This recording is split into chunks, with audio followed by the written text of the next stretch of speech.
ఎవరతను? నా ఫ్రెండ్ నన్ను మీట్ అవ్వడానికి వచ్చాడు. కాదు, తన బాయ్ ఫ్రెండ్. చాలా గాఢంగా ప్రేమించుకున్నాం 4 సంవత్సరాలు. అనుకున్న పరిస్థితుల వల్ల నీతో పెళ్ళి అయిపోయింది. మీ ఇద్దరం దూరంగా ఉండలేక లేచిపోవడం ప్లాన్ వేసుకుంటుంటే నువ్వు వచ్చేసావు.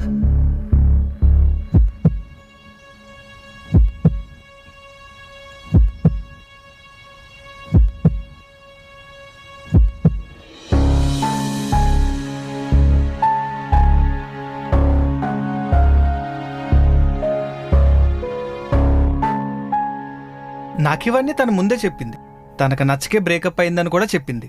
ఇంతకాలం తను నాతో ఉన్న విధానంలో తన మనసులో వేరే వాళ్ళు ఉన్నట్టు నాకెప్పుడు అనిపించలేదు.